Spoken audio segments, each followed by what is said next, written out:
Assalamualaikum warahmatullahi wabarakatuh. Halo, perkenalkan nama saya Anika Fibriana Habsari, NIM 441420012, mahasiswa pendidikan biologi angkatan 2020 Universitas Negeri Semarang. Kali ini saya akan melakukan praktikum genetika, yaitu mengenai hukum Hardy-Weinberg.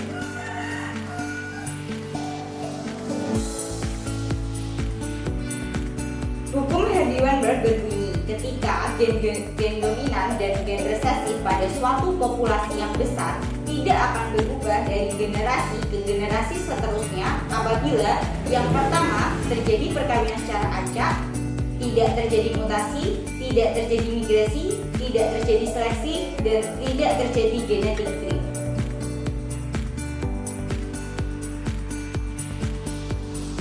Selanjutnya, tujuan dari praktikum ini yang pertama, mempelajari dan memahami hukum Hardy-Weinberg. Yang kedua, menguji hukum Hardy-Weinberg dengan menghitung frekuensi alel dan frekuensi genotip.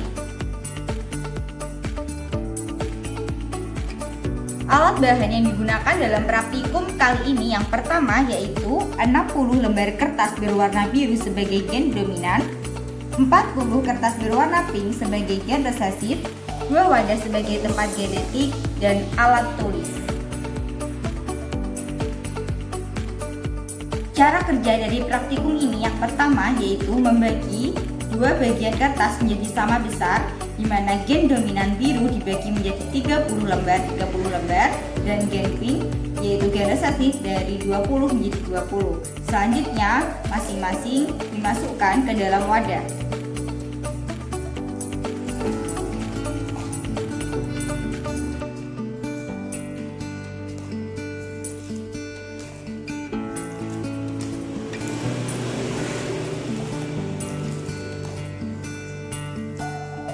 Selanjutnya kita campur, kemudian ini menjadi gamet jantan dan betina.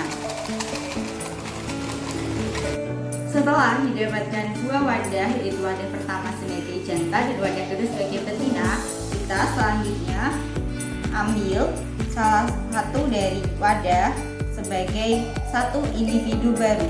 Setelah itu kita mencatat. Setelah itu dikembalikan lagi dan kita ulangi sampai mendapatkan 100 individu baru. Selanjutnya yaitu analisis data hasil pengamatan. Berdasarkan hasil pengamatan diperoleh bahwa jumlah genotip A besar yaitu 27 dengan frekuensi 27%, kemudian genotip A besar A kecil berjumlah 50 dengan frekuensi 50%, dan juga genotip A kecil berjumlah 23 dengan frekuensi 23%. Sedangkan frekuensi alel A besar diperoleh hasil yaitu 0,52 dan frekuensi alel A kecil yaitu 0,48. Nah, hasil analisis frekuensi alel A besar dan A kecil ini digunakan untuk menghitung X kuadrat hitung. Berdasarkan hasil analisis dapat dilihat pada tabel sebelah kiri bawah, dilihat bahwa hasil perhitungan X kuadrat hitung menghasilkan 0,0016. Setelah diperoleh nilai X kuadrat hitung, selanjutnya mencari X kuadrat tabel dengan rumus df sama dengan n-1. N yaitu karena alel tadi A besar dan A kecil yaitu berjumlah 2, sehingga 2 dikurangi 1 sama dengan 1. Nilai 1 pada X kuadrat tabel yaitu 3,84.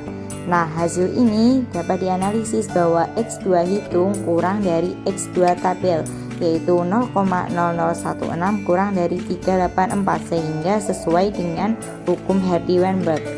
Selanjutnya yaitu untuk frekuensi X2 hitung untuk frekuensi genotip sama halnya dengan perhitungan X kuadrat hitung frekuensi alel.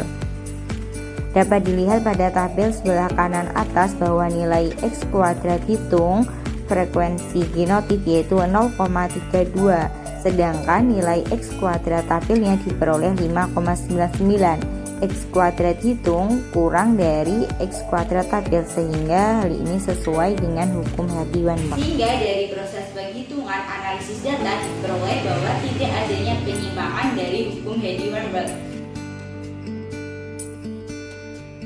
sehingga dapat disimpulkan bahwa frekuensi gen dominan dan gen resesif pada suatu populasi besar relatif tidak berubah apabila terjadi persyaratan yang pertama, terjadi perkawinan secara acak, tidak terjadi seleksi, tidak terjadi migrasi, tidak terjadi mutasi, dan tidak terjadi genetik drift. Sekian presentasi tentang pengujian hukum Hardy-Weinberg. Terima kasih sudah menonton. Assalamualaikum warahmatullahi wabarakatuh.